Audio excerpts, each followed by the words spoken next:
6, 5, 4, 3, 2, 1.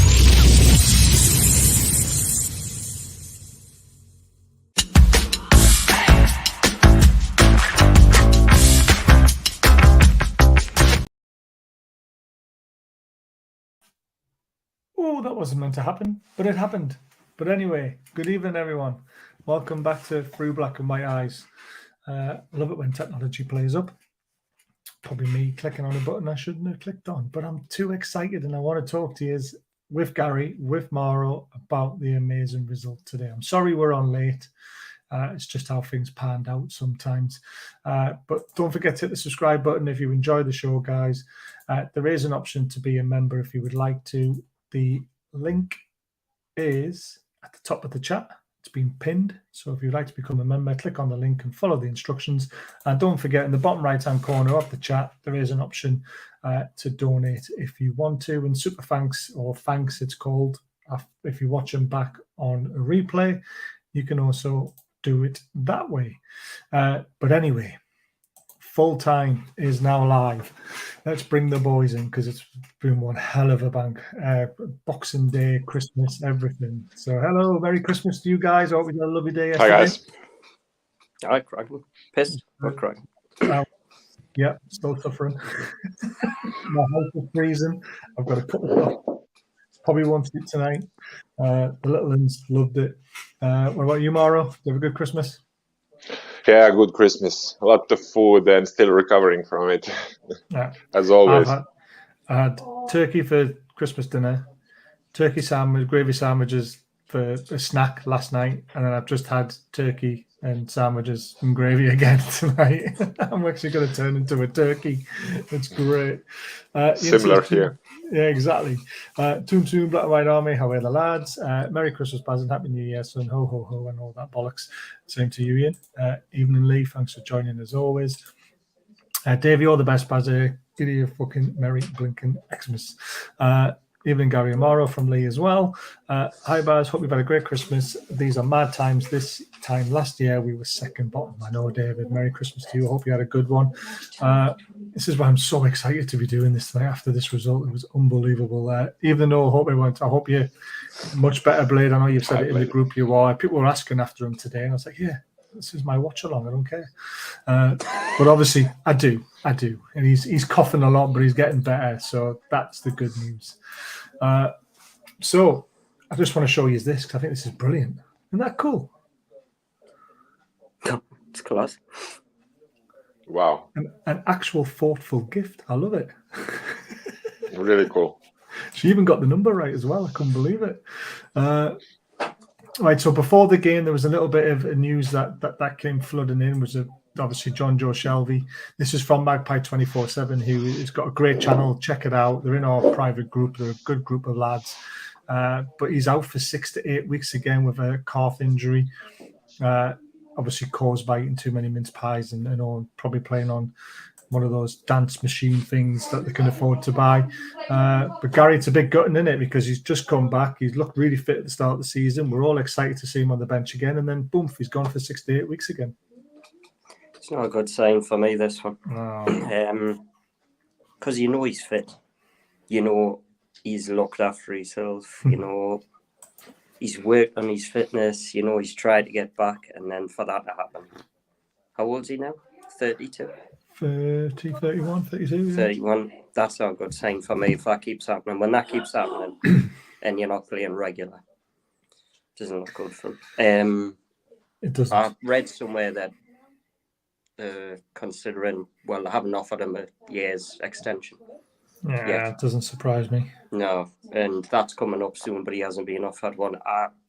He's 30. I think.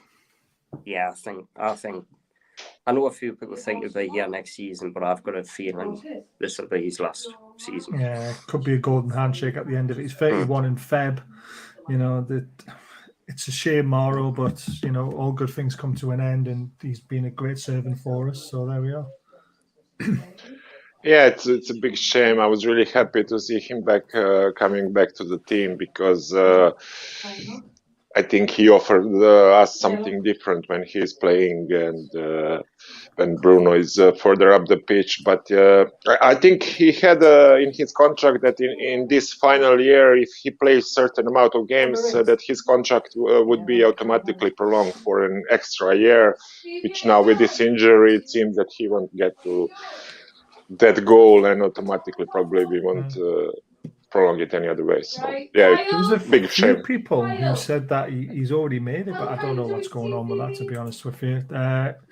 Lee says, do we think Joelinton's expecting another baby after his celebration? A lot of people are saying it. But apparently Eddie Howe was interviewed after the game and they asked about that and he hasn't got a clue. So if Eddie Howe doesn't know, then I'm sure he's not, because he's the first person he's going to tell, isn't he? We are coming like Hungry Lions. Great performance from the lads. It was a great performance. Shame about John Joe Shelby, but opens Jan transfer. I mean, well, we can't sell him, can we? It is 1-0 to West Ham. It's unbelievable. Things are going our way. Even about lads, that was a long 9 years to celebrate a win on Boxing Day. Bring on Leeds and West Ham, leading Arsenal 1-0. Going to have to go on eBay and buy an oxygen tank to help me breathe. I love it. And I put it's 1-0 to West Ham. Even the lads, and then Shelby triggered the extension already. Yeah, I thought that as well. So I think he's already got a year, but they might look to sell him maybe. I don't know. I read it off like a journalist. I could be wrong. I mean, I read it. Journalists get a lot wrong. We get a lot wrong sometimes, you know. Potato. I saw somebody made a good point today. He says, if you're going to get into Europe and he says you've got a squad of 25, he says you can't consistently have 5 of them injured all the time, i.e. Shelby, Dummett, for example, Richie. You can't have it because you need a big squad for Europe and everything like that. And I think it was a good point, a valid point. And Shelby's fittest, he's probably one of the fittest people in that club. But the injuries have started to kick in now. It's got to the age now, exactly. That's the thing. It's starting to kick. It hits everybody. It's just the way it happens. And I don't know. I don't know with him. If he was playing regular, he was coming off the bench or something, and champion. But I don't know. It doesn't look good for me, this one. No, it doesn't, does it? And the other one was obviously Wilson didn't travel with the squad because of illness. Everyone thought he was injured again, but he's not. He's obviously picked up whatever Blades had, so I'd like to know if they've been meeting up or something. But Mauro, again, it's Wilson's not playing. He seems to pick up illnesses quite easily as well. Maybe he should stop stopping his car for fans and doing signatures and stuff like that, because he's obviously catching all the lurky off all the people outside the ground, isn't he? Yeah, could be a solution, but I'm happy that it's only an illness, that it's not anything on his injury, hamstring or something like that. So, yeah, shame he's missed, but I think Wood played quite good today. He was all over the we're not pitch. getting into that bit. We're not getting into that bit yet, mate. Come on, stick to the program. Well, I was only talking about Wilson. Okay. Just to confirm, I'm glad that it was only an illness, so he should be back soon. It's nothing serious with any injury. Bless you. Yeah, bless him. Whoever sneezing, someone sneezing. It was my wife. Brilliant. Bless her. I'm going to tell her when she comes in now. But again, Gary, what do you make of the Wilson situation? Bless you. What do you make of the Wilson situation? 2 seconds. Jade, will you shut up? They can hear you. No, I'm not joking. Shut up. She's going to the pub now. What was the question again? Wilson always seems to be missing. He's bad luck, isn't he? You've got to feel sorry for him. Bless you. I know, bless you. She's playing the bloody national anthem in there, isn't she? Wilson. Oh, I love the bloke. I do, I really do. But how many times? I know it's an illness, but can somebody confirm the last time he played 4 games in a row? 3 or 4? Just before the lead up to the Was it? World Cup? Because I think so. I don't know. I love the bloke. I do. But where we're going, I still don't think he can be the number 1. I thought this at the start of the season. Can you imagine? I mean, you look at how well we're playing at the minute. Can you imagine if we had Isaac back?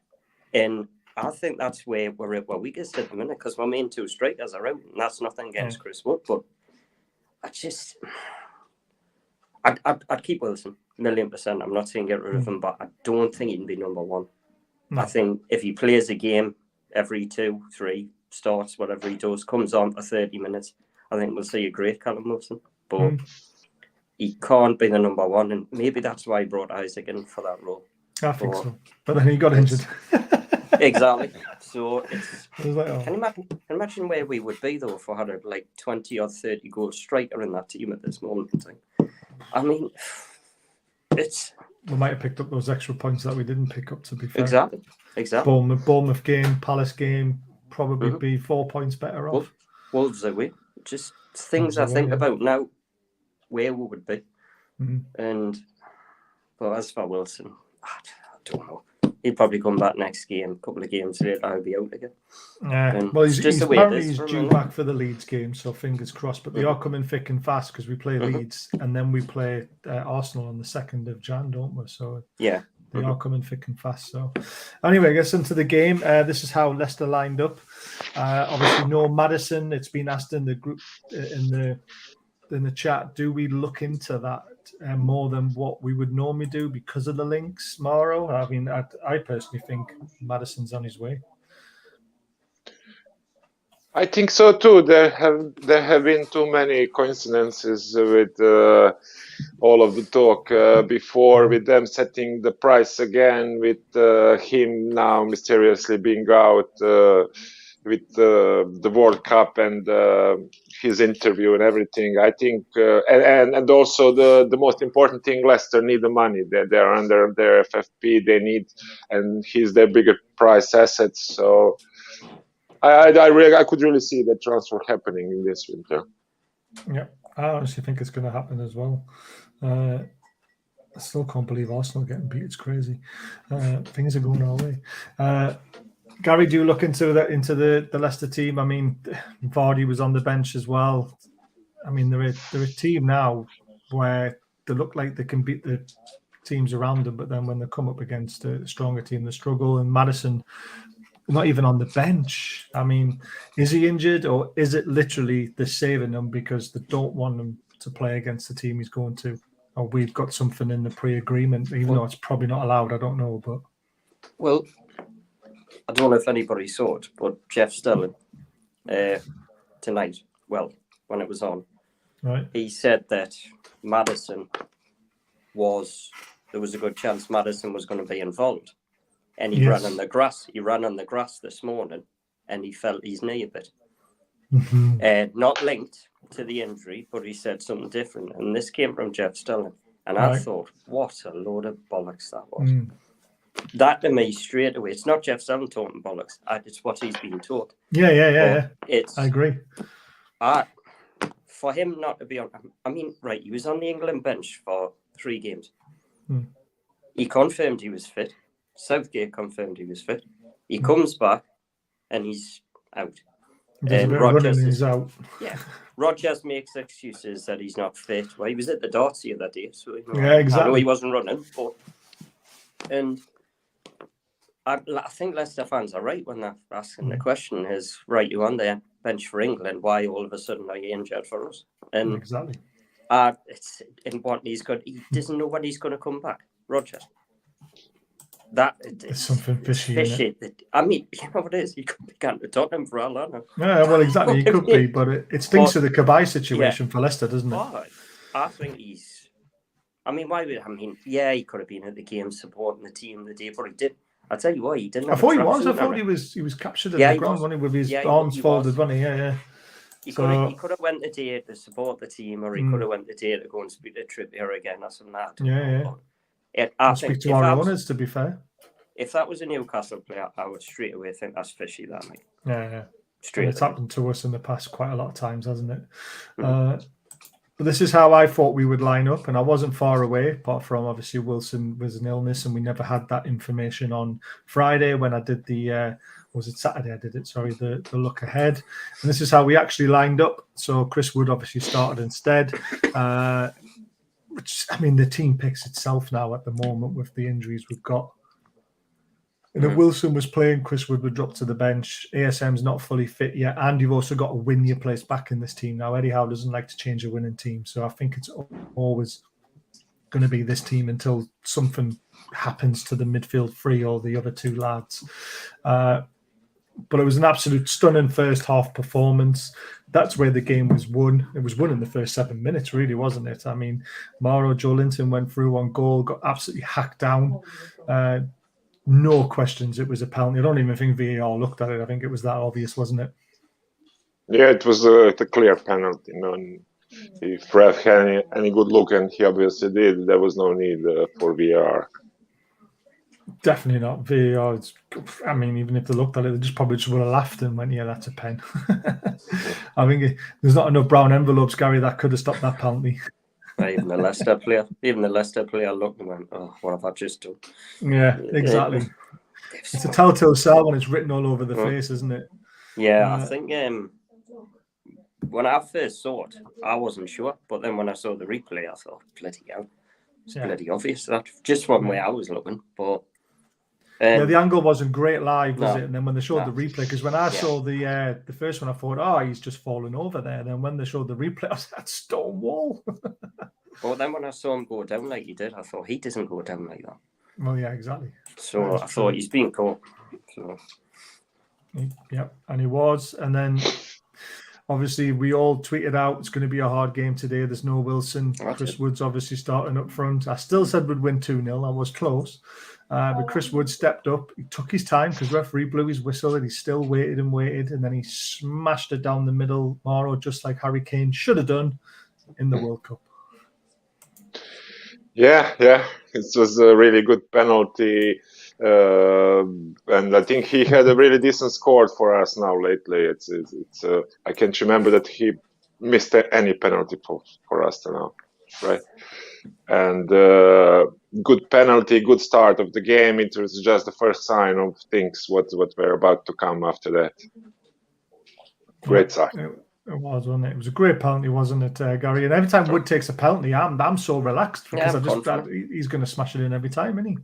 Yeah, but I tell you what, it's the one thing he's really good at. Is it 1-1? 1-1, yes. And it's early in the game as well. 53 minutes gone.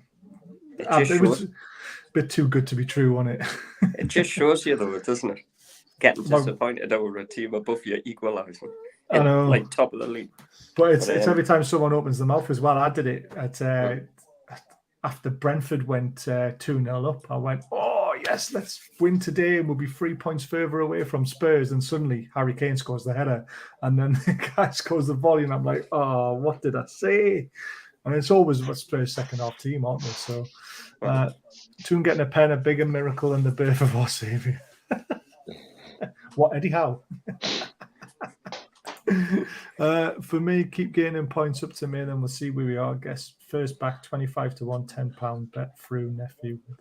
It's crazy bet, Paul, to be fair, and it's looking good now. I think we all wish we had a tenner on Newcastle to finish in the top 4 now, don't we? Starting to get tinglers early in the season. I'd be happy with 50 points. Now not too sure we could do anything. The arse is getting beat too, and it's 1-1 now, mate. But it's only 1-1. It's only 1 point. And then the second goal had me purring, by the way, guys, because it reminded me of the Fulham one. Obviously, the finish from Miggy was still sublime today, but obviously the one against Fulham, the volley was amazing.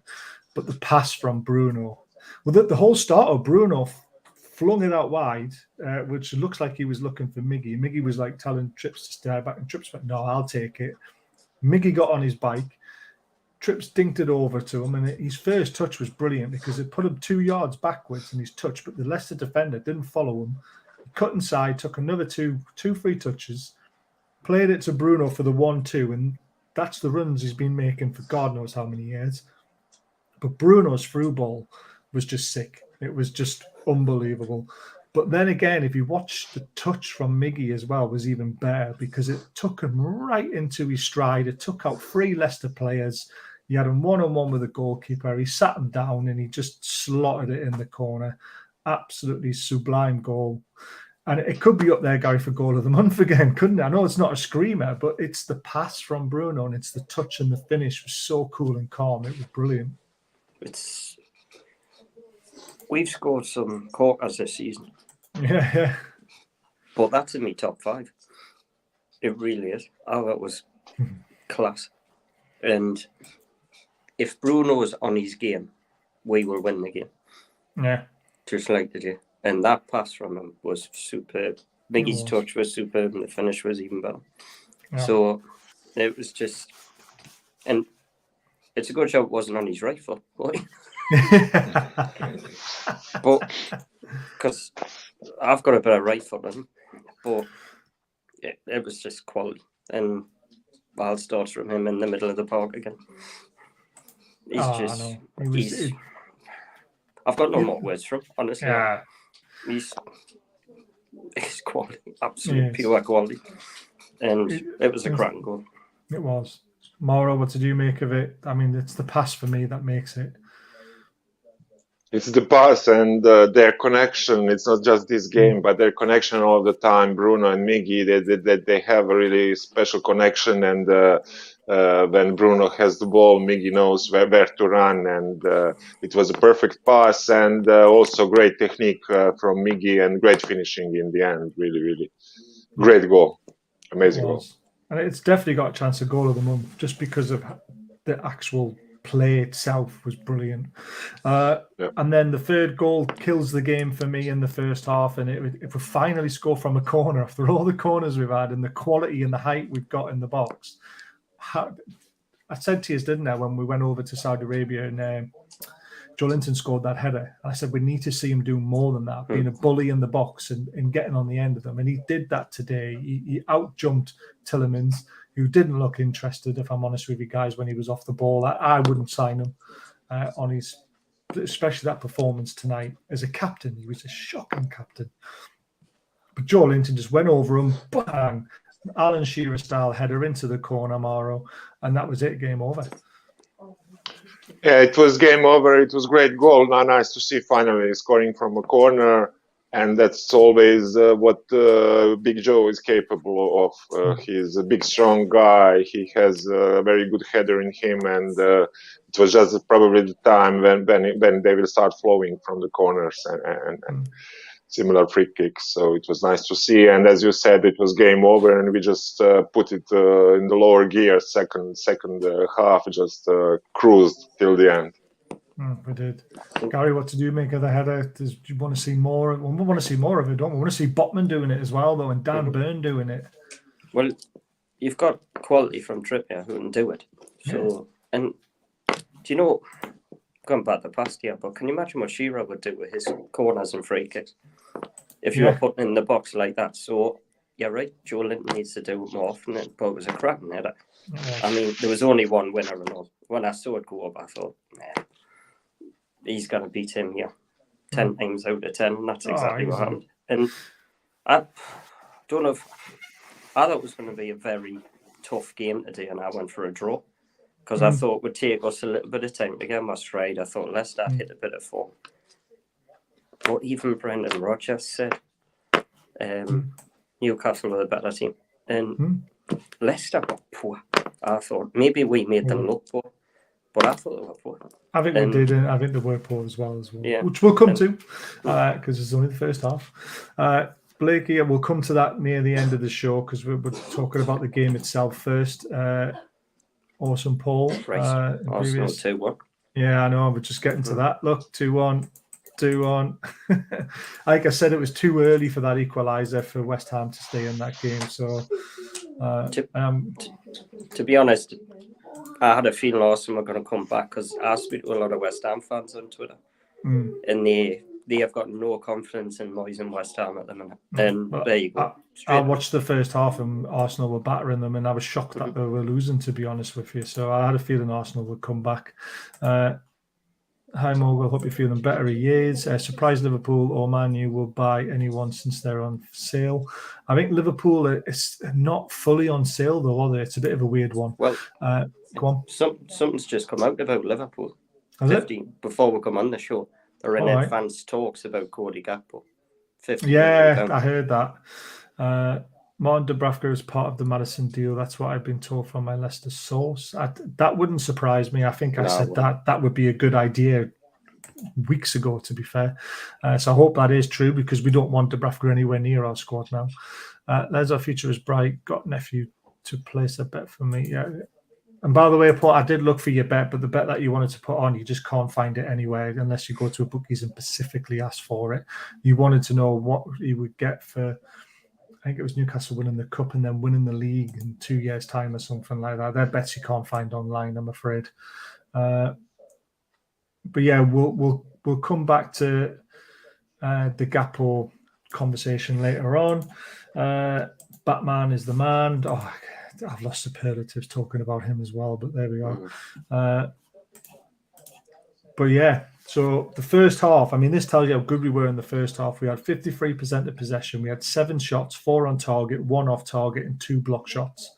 Leicester had 47% of possession, 2 shots, none on target. And like people said, oh, Pope had a good game. I went, Pope had nothing to do. No, he's had nothing to do. One of them was offside. Yeah, I One mean, of the them he made save was in the offside. second half was, which we'll talk Yeah. about, but it was offside. But it was a Yeah, it was cracking offside. save, though. But that just shows you how good our defence is. Oh, and it's all run by, like you said, Batman at the back. Honestly, Yeah. And I mean, we weren't really on our game fully today either in that first half, because we only had 78% accuracy in our passing and only 245 passes, which isn't like us. We normally have a bit more than that, and the percentages are a lot higher. But I think it's because Wood was playing up front and we play a little bit differently. We do a bit more target man hit and doma when Wood's playing than what we do when Wilson's playing. So it's very interesting. But the first half stats showed it. The game was over, to be fair. I thought Leicester were actually very, very good in the second half, Gary. I thought they put us under a lot of pressure without really creating any. I mean, they created one really good chance when Vardy came on and he crossed it, and Barnes didn't get on the end of it when he probably should have. And like we said, the save from Pope when the guy was offside. But Dewsbury Hall was their best player for me, especially in the second half. He was trying to make things work. They had a lot of the ball, but like we said, they didn't really. I mean, that block from Bruno when he celebrated in front of the crowd was brilliant. I think we just took our foot off the gas. Yeah, because we're 3-0, and they were going to come out and they were going to go for it a bit because they had to. And I just think we took our foot off the gas. Plain and simple. They were better in the second half, but I expected more from them. Especially being at home as well. And like I said, maybe we made them look bad. We probably did. Because they'll probably come out, might have a wait at Liverpool next year. They are, yeah. Then the Dewsbury Hall spoke really well in his interview at the end of the game, saying we've got Liverpool next, we're going to go away and do our best to put things right. And it's a good place to go to try and put things right, because if you win at Anfield, it's a huge game, a huge win, isn't it? Graham, you haven't really missed anything. We're just talking about the game, mate. That's all. There's no transfer news tonight or anything like that. It is literally a full-time reaction. And we're at the minute talking about the second half now. But yeah, so Leicester have got a lot to do. But could you see them taking any positives out of that second half performance? They didn't concede. They didn't really concede too many chances to us in the second half. I know we took a foot off the gas, but they did have a lot of the ball and they did play some pretty good football at times. Because they've got some quality players. Like, Tielemans is quality. But like you said, he didn't look interested at times. Dewsbury Hall's quality. Barnes is quality. Maddison makes them tick. It's like Bruno being out for us. Maddison's the one who makes them tick. But yeah, I don't know, there's something not right at Leicester. And I know they had a good run, and I thought it was, like I said, I thought it was going to be a tougher game today, but there's something not right. I don't think there's something right in the background. I heard Rodgers' interview after the game with Maddison, and it suddenly changed from him saying, Maddison's got an anywhere to saying, I don't really want to talk about it. And I'm thinking, there's something come out this morning, that's why he's injured and stuff. And it was but they've got some quality players. So they just need a goalkeeper. I mean, he couldn't really do much for what we did, but they need a goalkeeper. I think they need to sort their defence out a bit. and I because they agree. did sell for foreign. Tielemans, I mean, when you're playing a Tielemans player, looks interested when he's on the ball, but when he's doing the other side of it, he didn't look interested today. He got bullied. the problem with him is I think there's a quality player there, but he doesn't care anymore. Yeah, His contract runs out in the summer, and he's not ain't bothered. going where he wants, and He's a name that people are going to be interested in and want to buy. So he's not really bothered if he. I mean, he probably doesn't want to risk an injury, and that's early. But and then you've obviously got the rest of the quality. But do you know what his Zamra plays 40 for me either? No. And he's nowhere near the player he used to be. So they've got a lot of work to do, Leicester, for me. And maybe that's why Madison. So it was 9 years ago when we last won a game on Boxing Day or something like that. Crazy. They've got a lot of work to do to rebuild that football club. But when you run people's contracts down like you do, what do you expect? Well, exactly. It's their own fault, isn't it? Let's face it. And Mauro, what did you make of the second half, particularly from Leicester? Because I thought they put us on the back foot a lot. They played some good balls into the channel, which is why I didn't put up Botman is one of the best players, because I thought in the second half, the two of them, Shaw and Botman, got themselves in a little bit of a pickle a couple of times with balls in the channels for Daka, who was quick. He also did it in the first half. But I mean, they were still brilliant in the end. But I thought that they did all right. But Tielemans, for me, you wouldn't sign him on that performance as a captain. Can you see any positives for Leicester fans? Well, they did have possession. They did create a couple of chances, but I think it was just our decision to put the foot from the pedal a bit to let them play and to wait maybe for some counter-attacking opportunities. So they did have some half chances, as you mentioned, the one with coming the ball back. Harry Barnes was late. 3-1 Arsenal. Yeah, they looked okay. They do have some quality players, but I think it was more of our decision to let them have the ball in the second half, to let them play, and then to try to do something on the counter attack. And Botman was again really playing really good. Again, lost only 3 balls, had 7 or 6 of long balls. Really like the last game. Really amazing. He was amazing. Both him and the Sharp was also amazing today. He was, but again, they had a couple of little bit of funny moments when we nearly scored that own goal when Botman kicked the ball off. Of Dan Burn, of Dan Burn. It trickled wide. For this one, it was Stoke City. We beat them 5-1, and it was in 2013. So it was 9 years ago. I was right. I knew I was. It wasn't 6-1, I'm sure, but it wasn't the Mackems either. It was Stoke. It's the fake Mackems. It was definitely Stoke though. We didn't beat Sunderland 5-1 on Boxing Day. It was in the middle of the year, wasn't it? What, the recent one? The one when Nolan scored the hat. Oh, it was Halloween. There we are. It was on Halloween. Yeah. So it was Stoke City, mate. That's the last time we won on Boxing Day until today. Everyone keeps on saying it's the Mackems, but it definitely wasn't. It was Stoke, and it was 2013. Johan Cabaye was playing. But again, I mean, I've got the stats for the second half, and I tell you, this is why I was asking a lot about Leicester, because we only had 28% of possession in the second half. I know it means nothing. Like, you've got to do something with the ball to threaten. I mean, but they did threaten a little bit. I just thought our defense was so good that the marshalled it so well that every shot was straight at Pope, or it was wide or shocking. But they had 6 shots, 2 on target, which tells you a lot, 1 off target. We had 5, 1 on target, 3 off target. So they basically nullified ourselves. And I was crying out for subs with about 20, 25 minutes to go, bring the fresh legs on. But he just didn't want to do it, did he? Which was a bit annoying. But it just shows you it was a game of 2 halves. We dominated the first half and ran away with the game. In the second half, we kind of took the foot off the ball, and then they came back into it a little bit, but the damage was already done, I guess. What did you make of the substitutions, Gary? Because I thought, again, like I say, we were kind of crying out for a bit of fresh legs. But then when I was doing my live watch along, I was looking at the bench going, there's only Maxi. And then Maxi, not a defensive player, and we need to get the ball. It's a bit of a weird situation, isn't it?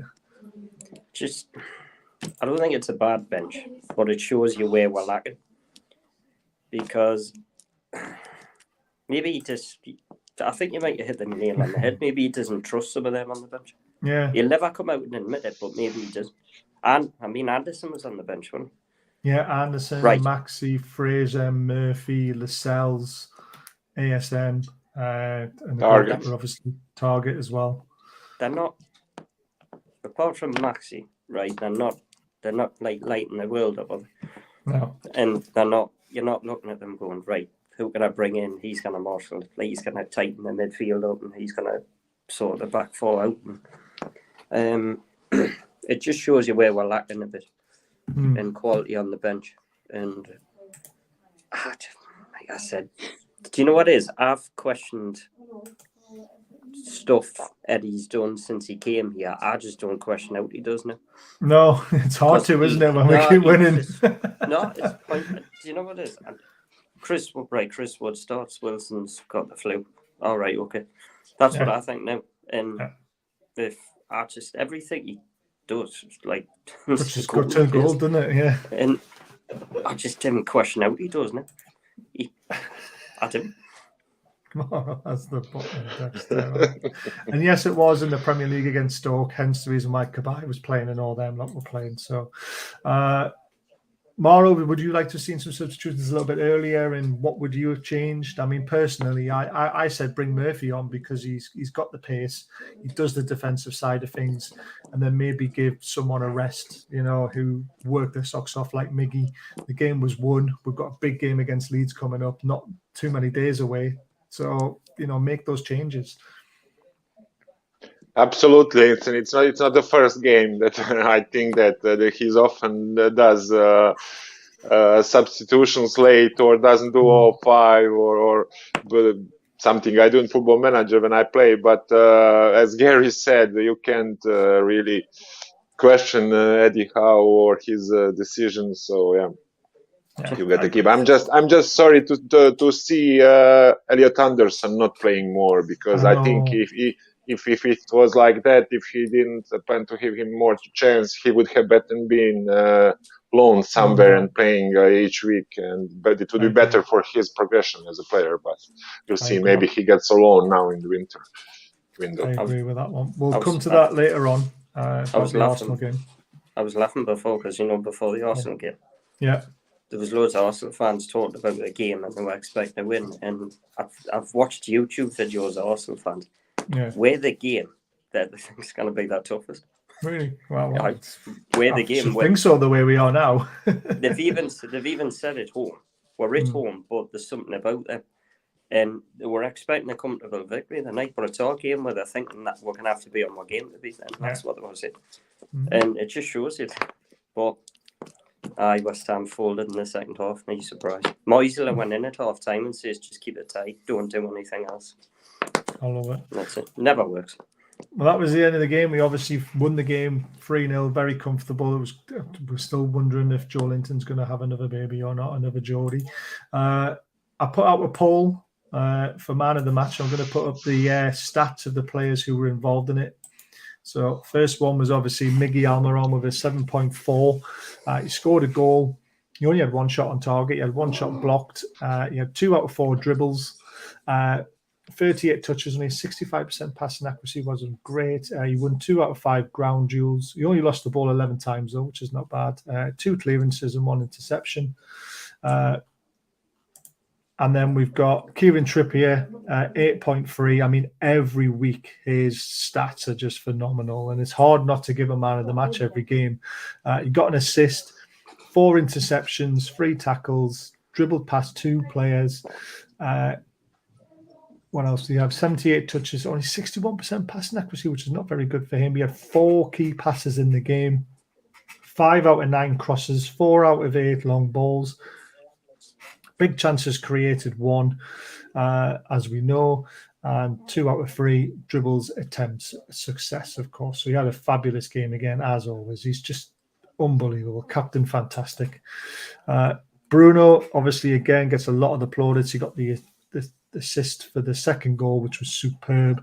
66 touches, 84% passing accuracy, which I think was one of the best out of all the forward thinking players. I don't really look at defenders for passing accuracy because, they pass it around each other, don't they? 1 key pass, which we know of. 5 out of 6 long balls made it. He created 1 big chance, as we know of. Shots on target, 1 off target, 1 blocked, 1. Dribbled attempts, 4 out of 4. He won 7 out of 13 ground duels. He won 1 out of 1 aerial duels. He only lost the ball 15 times, which is fantastic for a midfielder. 1 interception, 1 tackle, and he was dribbled past once in the whole game. And then the final one was Joelinton. Again, he was superb. He scored that header. He had 1 shot on target, 1 shot blocked, 2 out of 4 dribbles attempts. He won a penalty, obviously. He's the only one who did. I class that as an assist. 92% passing accuracy out of 55 touches, which is crazy. 1 key pass. 5 out of 13 ground duels. 5 out of 8 aerial duels. Only lost the ball 14 times. Clearances free. Block shots 1. Interceptions free. Tackles 1. Dribble past only once. I thought he ran his arse off today, by the way. I really do. The poll on Twitter says Bruno won it by a landslide. Well, I was going to say that I must have been watching a different game. 7.6 for Bruno. Well, I mean, this is with stats you can read into them, can't you, as much as you want? But I mean, look at Joelinton only got 7.7, and you read out all those stats, and you're thinking, well, my God, that's a 9 out of 10 or a 10 out of 10 in my eyes. Well, I had Bruno first, and then I had Joelinton, and then I had Trippier. See, I thought Joelinton deserved it personally myself, but Bruno obviously got it on the poll. But I personally think, I mean, Trippier had the best rating out of anyone, but he always does because he takes all the corners and the free kicks and stuff like that. But he always creates as well, doesn't he? But I would have given it to Joelinton. Joelinton had a cracking game. He would, like I say, he was a close. Well, for me, he was a close second. But I don't know. It's just when Bruno turns up, when he's on his game, even if he's 70% on his game, chances are we win the game. And that's what happened again today. I got the question wrong. Apparently, it was when we last won away on Boxing Day. I don't know then. Thank you, Ian, and welcome to the family. It's really nice to hear people hitting that thumbs up and hitting the subscribe button. So very quickly, before we move on to the next section, please hit the subscribe button and the thumbs up button. And if you would like to become a member, there's a link at the top of the chat. For 99p a month, you get a chance to win matchday tickets, shirts, etc., etc.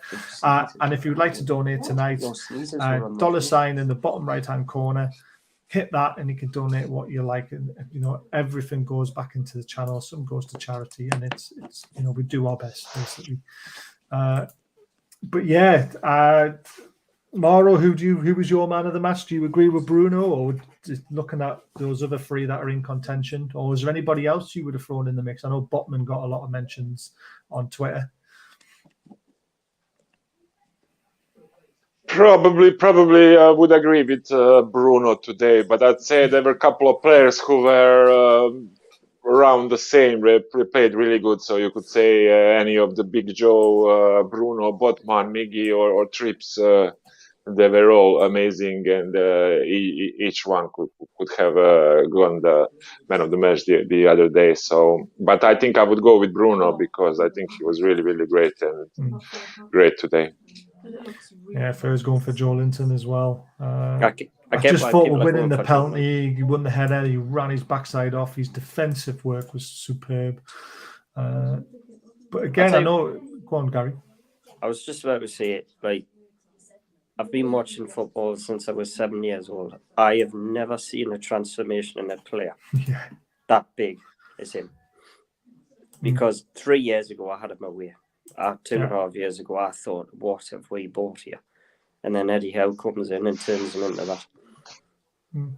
I mean, how can you put ASM back in the team and we won the first half 3-0? Do you know what I mean? It's not an individual game that we play anymore, is it? It's a team game, and that's why the Joelinton on that left-hand side works, with Willick also joining in. Well, what's going to happen is we're going to get an injury at some point. He's going to come back in, and he's got to keep his place. Yeah. Bruno in the beginning, he was on the bench. Took him away to get in, and that's what Maxie's got to do is when he gets in, he's got to keep his place. Yeah, and he's got to say, right, this is my spot now. No, you haven't missed much, David. We're just talking about the game, mate, and talking about man in the match, Bruno. There he is. Right, my favourite part of the show, my favourite part of any Newcastle win is the picture. Right now, I've done a bit of homework on this picture because I always think it's like Phoenix window. You always look for the inappropriate moment in the picture, don't you? And I've picked out 2. So he's looking like he's having a good time there, doesn't he? I'm not too sure who is in the back of our coach, but Dan Byrne looks like he's right up there. Joelinton does, and Bruno looks like, and look at the smile on his face. And then you've got Murphy down there, who looks in pain. Yeah, exactly. What is going on, guys? What is going on in that picture? I do not know. Then have a little look at Popey. You know, he's looking pretty trim. And then look to your far right. And there's a bit of a bromance going on there between Richie and Popey. Do you agree? He's not even looking at the camera. His eyes are fixed on Popey. So there's the original picture. And then I've just slitted them 2 into it. That is definite bromance going on there. He's looking at Popey and going, that's a tall man. I think Richie's spotted Madison in the corner. He's saying, "What are you doing if you were?" I love it. It's my favourite part of a win is getting that picture in. It's fantastic. Do you know what it is? They're doing it now just to piss everybody off, and it's yeah.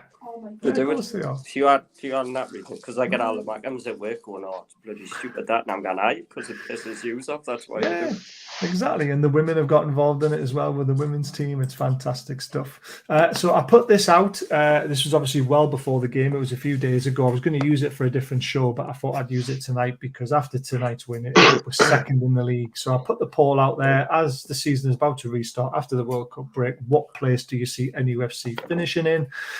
Top 4, 30%, 5th or 7th, 65%.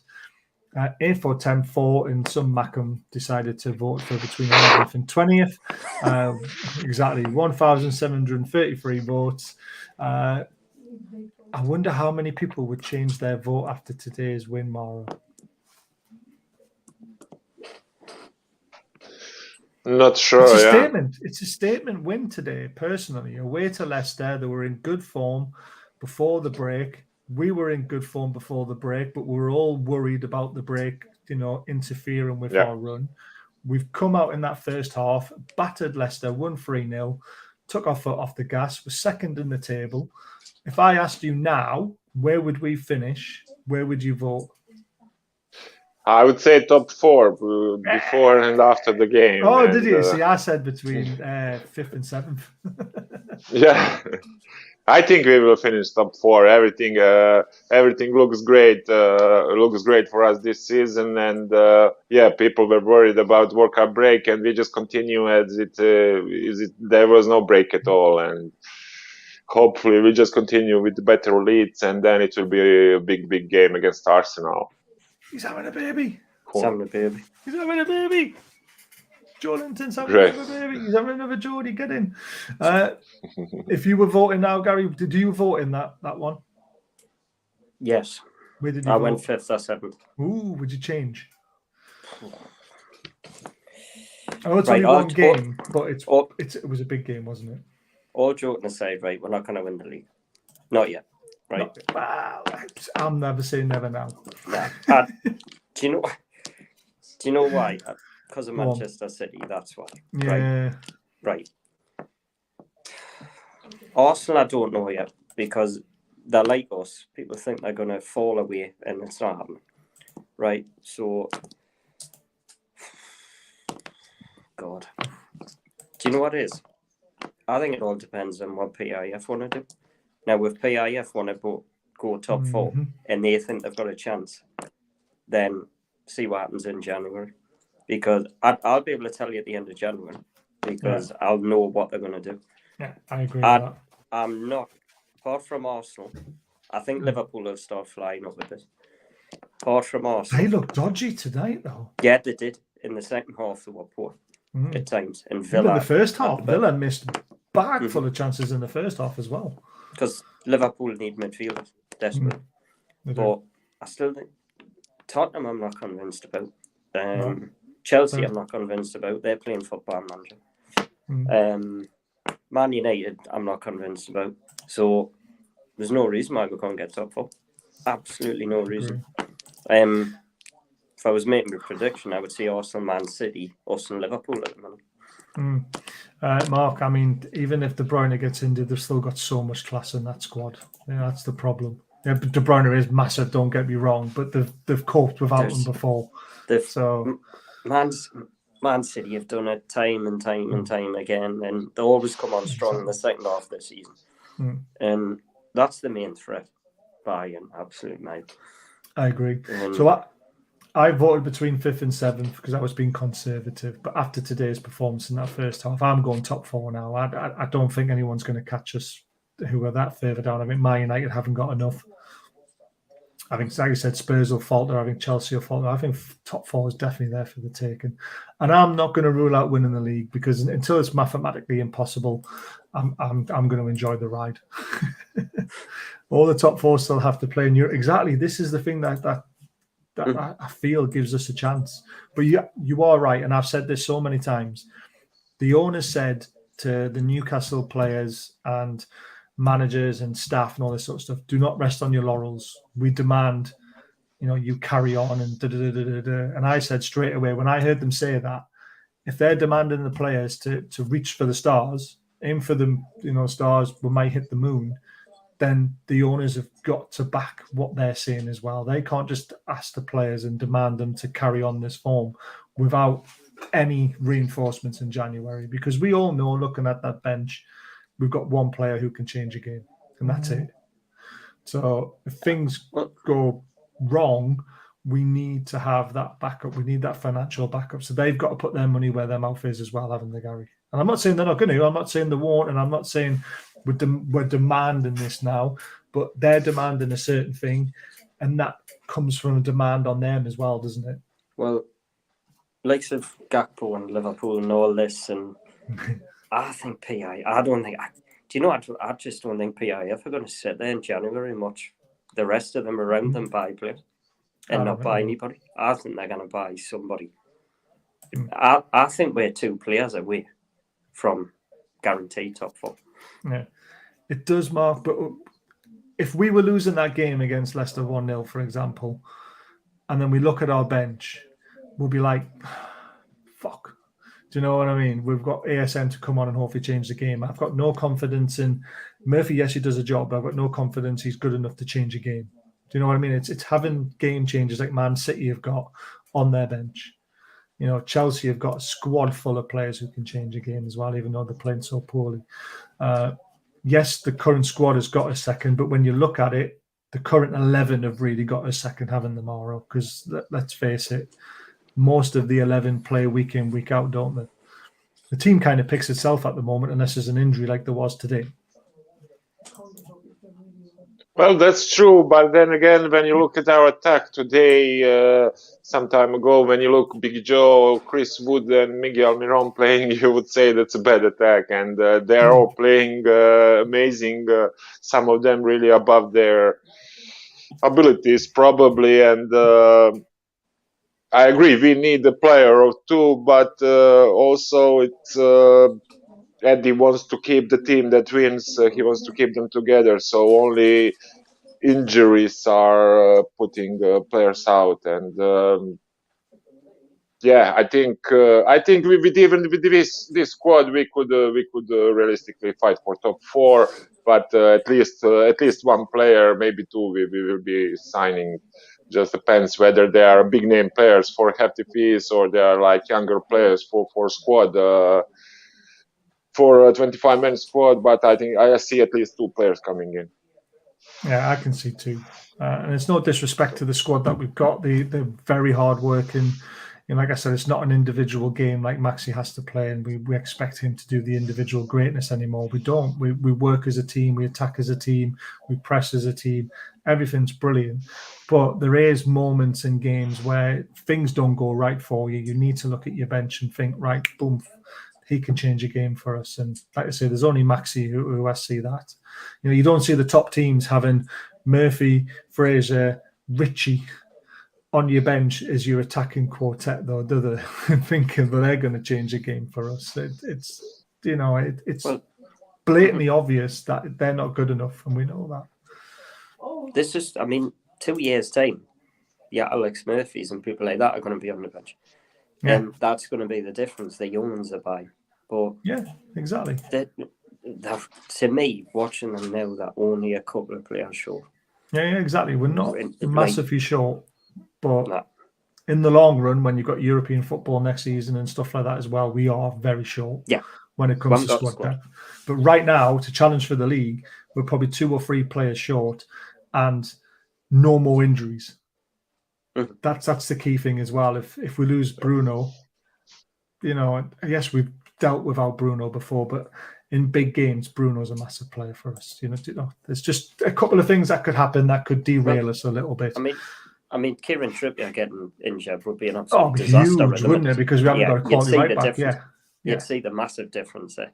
And Botman getting injured would be huge as well, wouldn't it?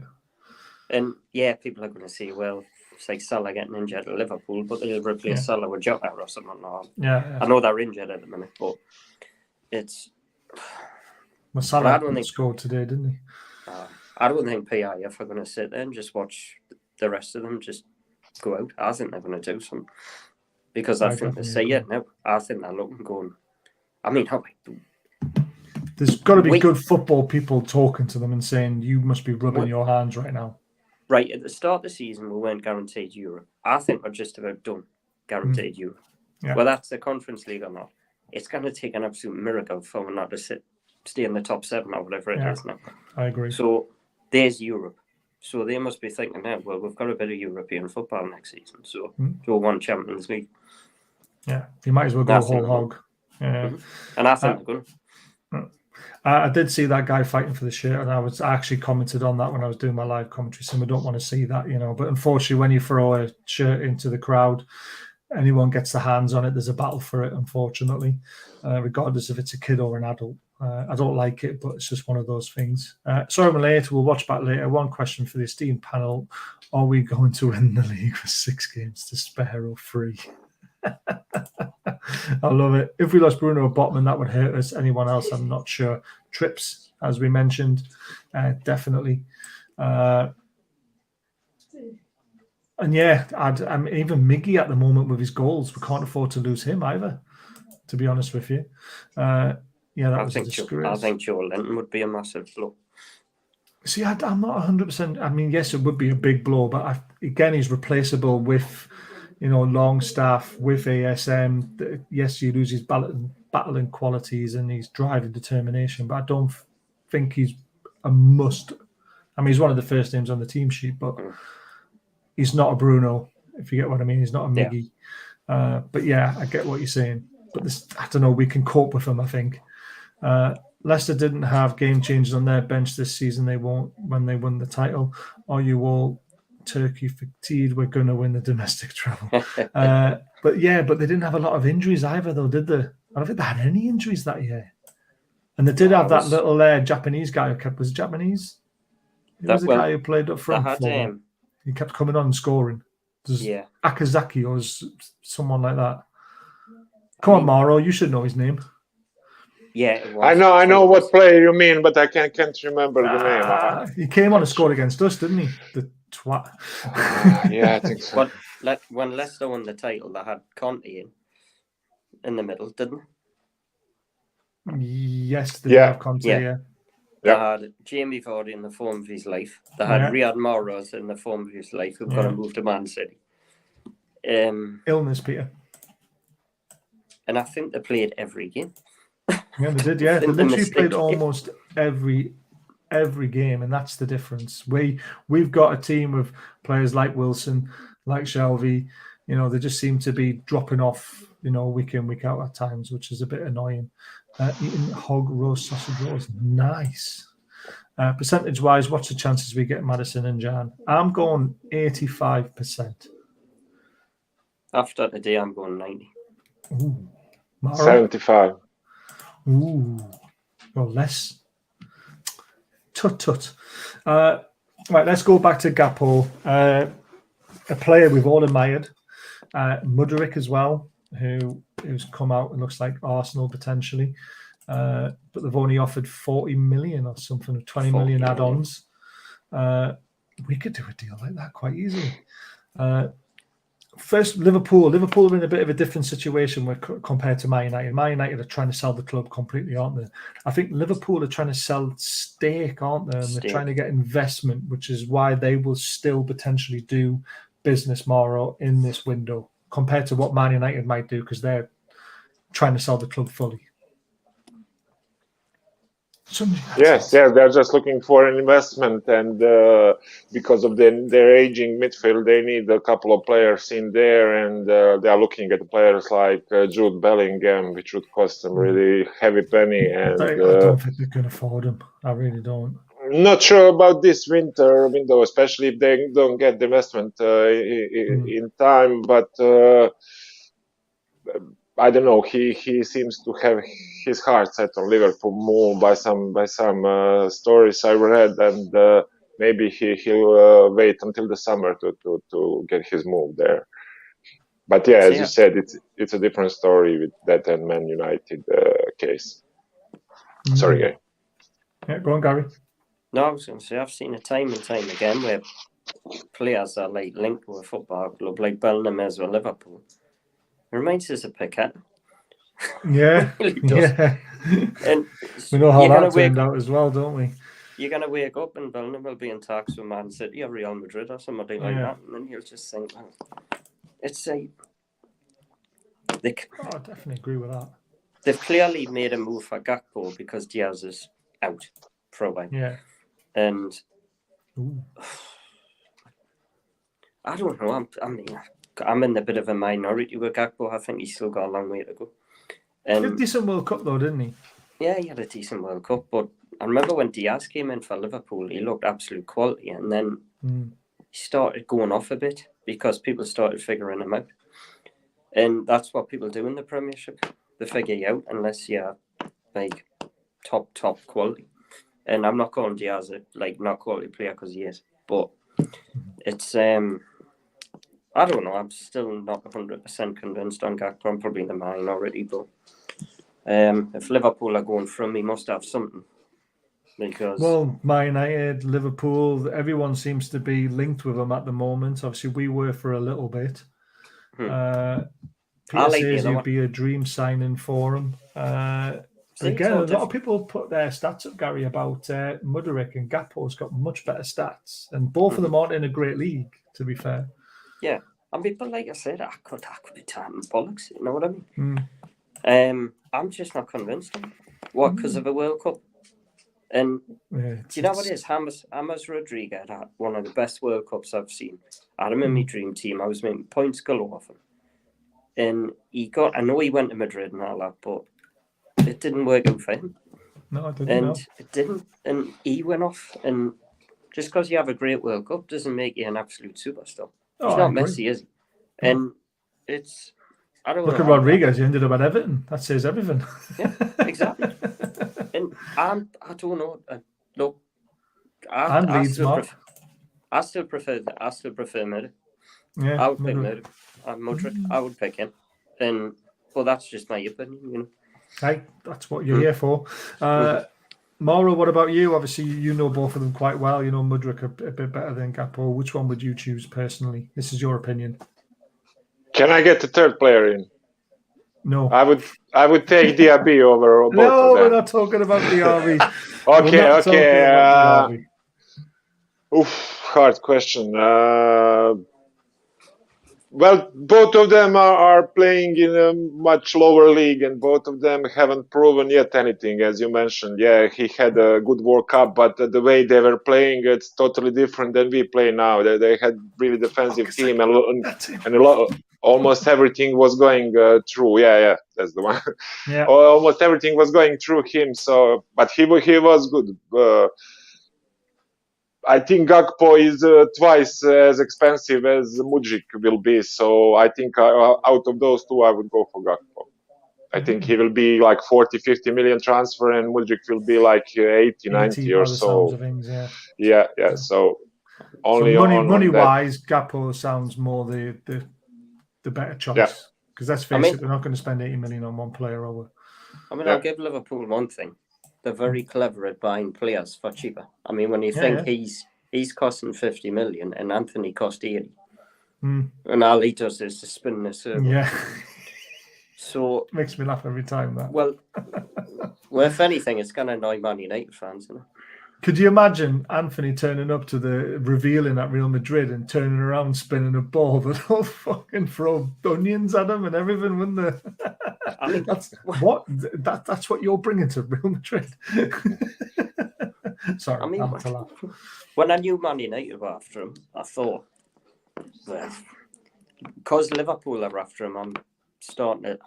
Look up a little still bit not more. convinced, but I'm looking at it a bit more, going maybe he is a player, because Liverpool aren't stupid when it comes to signing player. And off from Darwin. Well, probably had a good game today. Oh, he missed some sitters again. Check out those stats, guys. Unbelievable. Yeah, it's a Dutch league though, Peter. It's the only thing that worries me a little bit. But yes, his stats do look phenomenal, to be fair.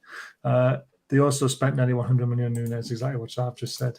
Right, last little part of the show before we go. What I'd like to do, guys, if he's available tomorrow night, we want to look at players that are available in the last 6 months, the years of the contract, if you're interested in doing that tomorrow night. Awesome. So tomorrow night, we've got a show at 8 o'clock. It's a last-minute one, but there's lots of players that are coming to the ends of the contract, and I think it's interesting to see which ones you would like us to sign, and we'll talk about them in a bit of length. But I've got to put this up, because unfortunately Arsenal did end up winning 3-1, but it was looking good at one point. But we're now 7 points behind Arsenal again.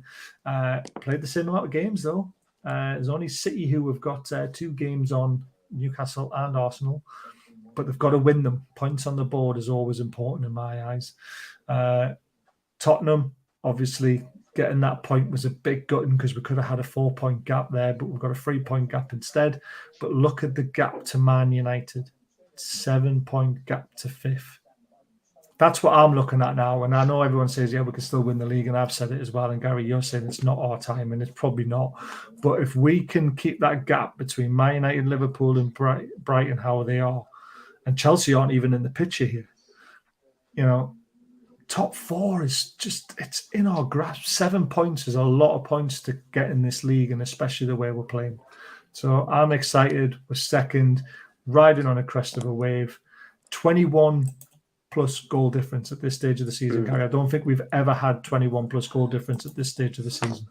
Well, no, I can't remember. I can't remember being 16 games into a season, and we're being 2 points behind the team that went down last season in the 18th on 35 points. Yeah. So we're technically 2 points. I mean, obviously we're not getting relegated. I'm not saying more, but to be that far ahead of that, you wouldn't have put that at the start of the season. Yeah, exactly. It's just, honestly, it's mental, isn't it? Been fantastic. I know Gakpo's a Man United fan, but that doesn't mean he's going to go there. Trust me. Money talks. They've agreed a deal on Sky. What, Man United? No, Liverpool. Liverpool with Gakpo. That's breaking. Well, there you go, guys. We're not getting them. It's Mudryk. Mauro, what do you make of the table so far? It's just, yes, we're in the title race, Paul. We're not disagreeing with that. We're just trying to be realistic and trying to look at top 4 and showing the gap and how much the other teams have got to catch up, basically. Yeah, forget about him. He's not good enough for us anyway. He's going to Liverpool. Fuck him. Have we been interested in him? I think there's little murmurs, wasn't there? Yeah, but I've never heard fully. There's There was I've interest, never- but there was never like massive interest, if that makes sense. No.